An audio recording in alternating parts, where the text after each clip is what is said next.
3월 4일 설명회 사전 영상입니다. 3월 4일 설명회는 지금 티저 영상에서도 나간 게 있었고요. 지금 총 세 가지 형태로 구성이 되어져 있는데요. 그러니까 이게 1, 2, 3부 순서로 되어 있다보다는 약간 모듈형으로 되어 있는 거예요. 지난번에 티저 영상은 이제 사탐년 유불리 기준, 그건 전체적으로 공개를 했었고요. 그 다음에 이제 오늘 다루는 건 이제 무전공 모집, 전공 설계 모집이 될 수도 있는데 이거의 이슈들이 무엇인가에 대해서 다루고요. 그 다음에 이제 등급대별 합격 현황, 인문 자연계열. 지금 2025 모집 현황보다는 2024가 올해 이제 학년 인구 늘어난 걸 생각해 봤을 때 더 참고할 수 있는 등급인데, 그리고서 이 의대 등급은 조금만 다루도록 하겠습니다. 그래서 이제 오늘 이제 사전 영상 무전공 이슈에 대한 부분들도 오픈 영상, 티저 영상을 조금 다루고요. 그 다음에 이제 사전 설명회 참석자분들만 대상으로 한 폐쇄형 영상을 추가적으로 제공을 하도록 하겠습니다. 지금 이제 보시면,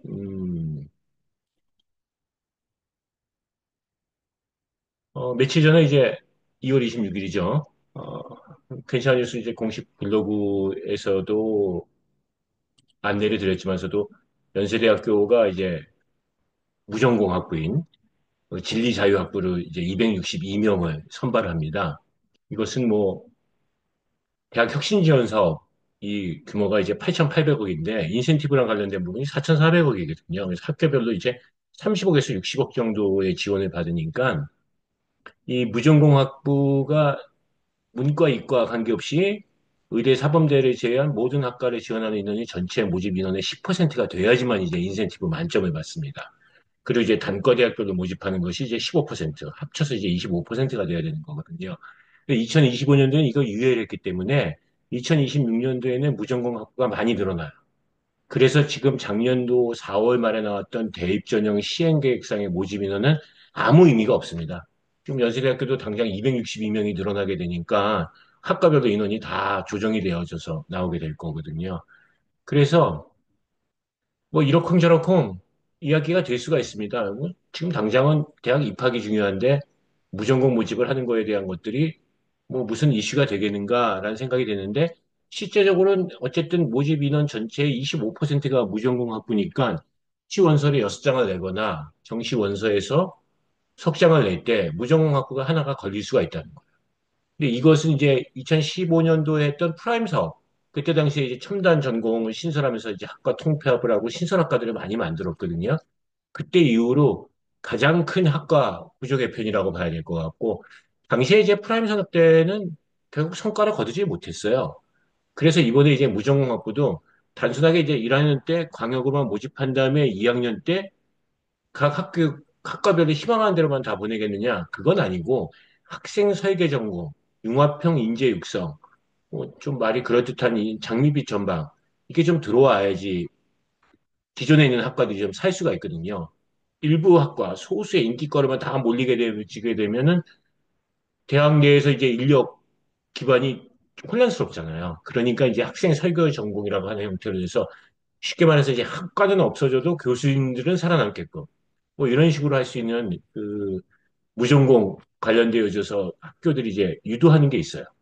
그래서 지금 오늘 다루는 PPT에서는 일부 부분들은 오해를 줄이기 위해서 대학에서 이제 발언했던 녹취록을 갖다 그대로 옮겼어요. 제가 가피를 하진 않았습니다. 왜냐하면 이게 이러쿵저러쿵 또 이야기가 좀 될 수 있는 부분들이 있지 않습니까? 그래서 대학에서 지금 이런 식으로 문제점이 있다. 이걸 어떻게 고칠 것이냐라는 것들에서 지금 갑론을박이 일어나고 있어요. 그런 상태에서 지금 출발을 하게 되는 거거든요. 그래서 이번 3월 4일 현장 설명회는 웨비나라고 부르는 이제 우주 패스가 괜찮은 사람들한테 이제 제공되어지는 설명회인데 그것을 이제 그 4달러에서 티켓을 판매해서 일반 참여자들도 볼 수 있게끔 이런 형태로 해서 여러 가지 이슈들을 그러니까 단순하게 대학 입시의 합격만의 목표로 한다기보다는 현재 대학이 어떤 식으로 모집을 하려고 한다라는 이슈들을 좀 더 다루는 것들에 초점을 좀 줬습니다. 사전 영상은 그런데 초점을 줬고, 현장 설명회에서 이제 장문서 원장이 하는 것은 2026 대입 전반과 관련돼서 가장 기본적인 것들을 좀 다룬다. 이렇게 이해하시면 될 것 같아요. 그래서 지금 무전공 모집은 2025년도에 보면 많이 하고 있어요. 지금 서울대학교가 학부대학 자유전공학부랑 학부대학 광역 뭐 이런 형태를 통해서 모집을 했고 서울대학교 인문계열은 종전에도 뽑았잖아요. 공과대학 광역 첨단융합학부. 요것은 이제 다 유형 2에 해당됩니다. 그러니까 단과대학으로 모집하는 것은 유형 2에 해당되고 그러니까 연세대학교도 상경계열, 생명과학부, 언더우드학부, 하스, ISE 이런 것들이 다 유형 2인데 연세대학교는 작년도에 유형 1이 없었던 거였죠. 고려대학교는 학부대학이라고 하는 형태의 유형 1이 있었고 공과대학 정시 모집에서 유형 2라는 것 갖다가 하는 형태로 뭐 이렇게 좀 유형 1과 유형 2를 했지만 인원이 적었죠. 그러니까 고려대학교도 늘려야 되는 상황이고요. 연세대학교도 그래서 218명 이상은 유형 1에 모집을 했었어야 했는데 이번에 이제 진리자유학과라고 해서 유형 1에 모집을 한 거고 지금 유형 1에 해당되는 서강대학교의 인문학 기반 자유전공, 사이언스 기반 자유전공, AI 기반 자유전공은 앞에 자유전공학부의 기반이라는 이름은 있지만 모든 학과에 다 고를 수 있으니까 유형 1에 해당됩니다. 그래서 그런 형태로 해서 서강대학교는 유형 1에 해당되는 자전들을 다 지금 채운 상태예요.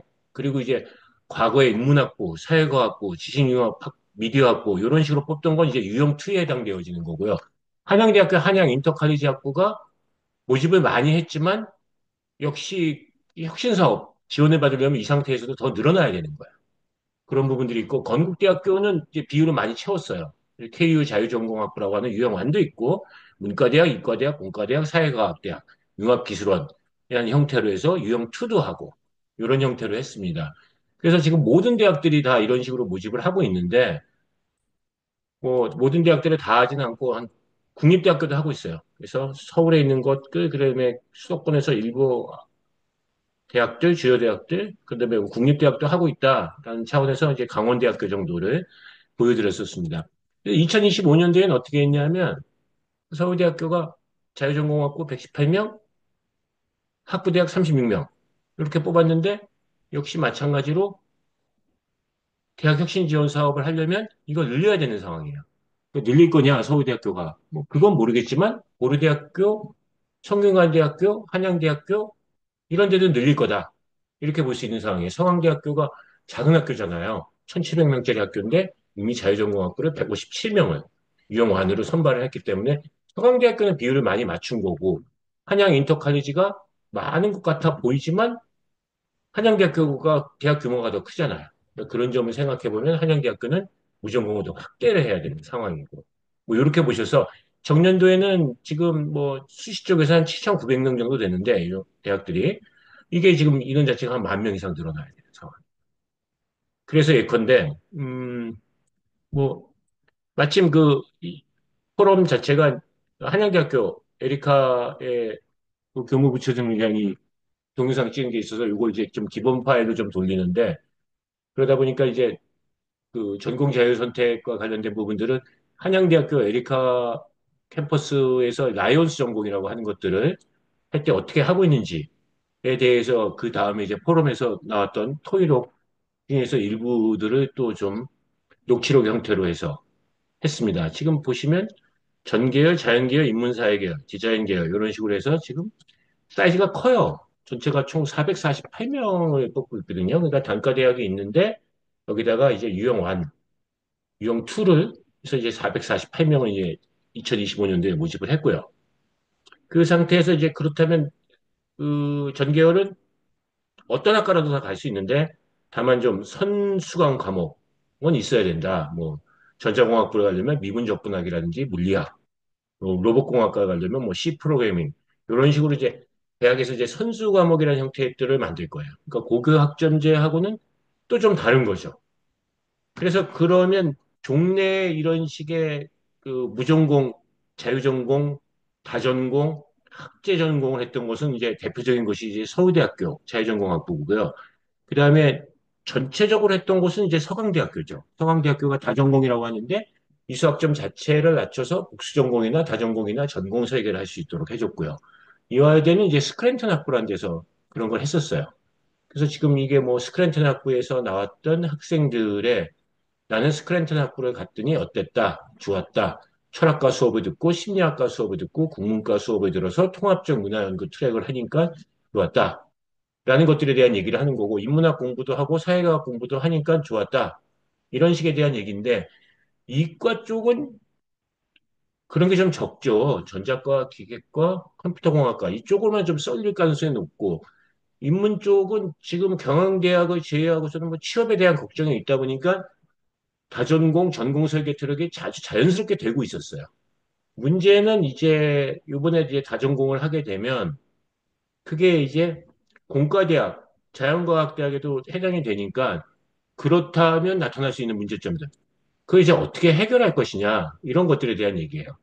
그러니까 자유전공, 다전공에 대한 학생 수요가 다양화되고, 심지어는 다양화되게끔 유도도 해야 되는데, 그럼 그런 과정에서 일부 학과들, 뭐 대표적으로 놓고 보면 이제 어문계열 같은 데겠죠. 그리고 자연과학 같은 데겠죠. 이런 쪽에 경쟁력이 약화될 텐데, 요걸 어떻게 해결할 거냐? 요걸 전공 설계학부라는 형태를 만들어서, 예컨대 이게 한양대학교에서 제시하는 거거든요. K 컬처 기획 전공이라는 형태로 해서 네가 설계 전공을 해라. 그러면 뭐 크리에이티브 컬처를 하는데 중문과를 살릴 수 있다.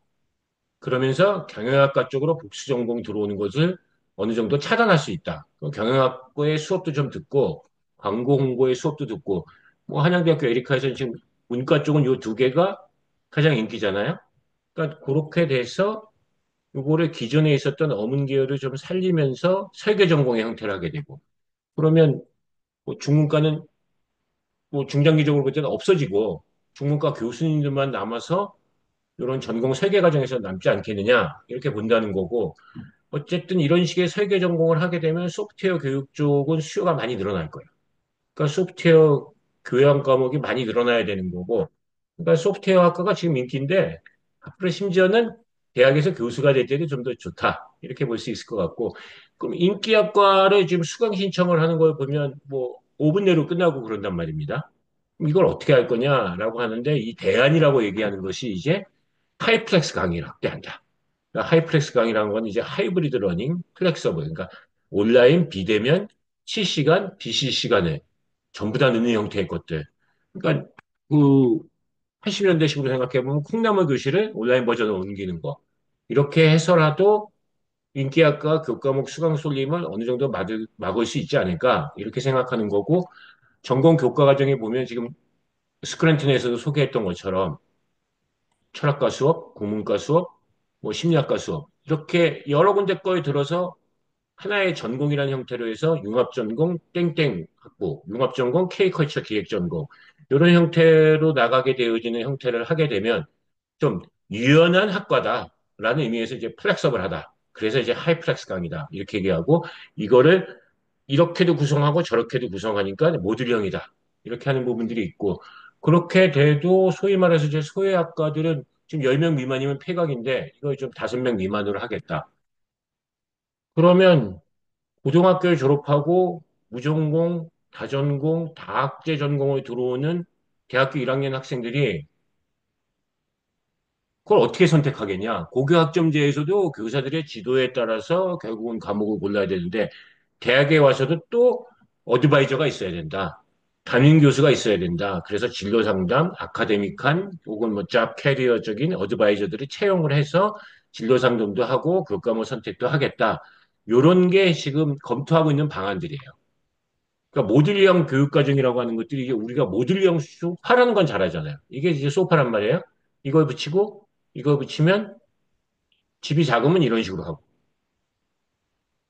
좀 반 침대처럼 쓰고 싶으면 이렇게 붙이고 책상도 안 갖다 놓고 쓰고 싶으면 이것도 앞으로 당겨서 또 여기서 노트북도 보게끔 하고 이런 게 이제 모듈형이라는 거예요. 그러니까 모듈형이 가구 쪽에서는 좀 성공을 거뒀는데 교육 쪽에서는 성공을 거두겠냐? 그럼 지금 예컨대 교육 상품 같은 경우도 보면 제가 지금 모듈형을 쓰고 있거든요. 그러니까 기본적으로 이제 수시 상품, 정시 상품, 정시 가치점 상품 이거는 뭐 쉽게 잘 아는데 위클리 찬스에다가 웨비나를 붙여요. 지금 저희 이제 사전 영상이나 현장 설명이 이제 웨비나거든요. 위클리 찬스는 일주일에 5번 입시 자료를 받는 거고, 이건 주로 이제 교사들, 입시 전문가들이 하는 거.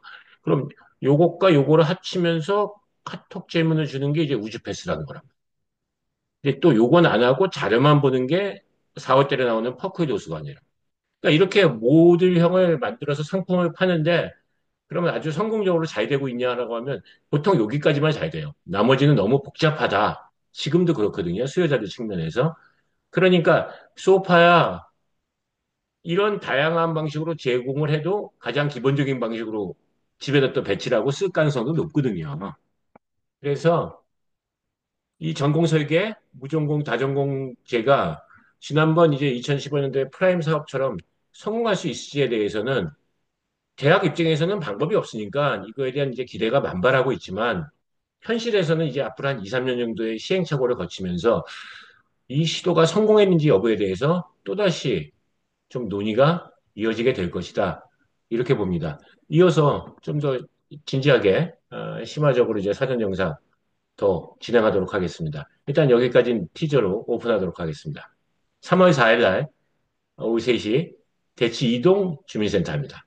고맙습니다.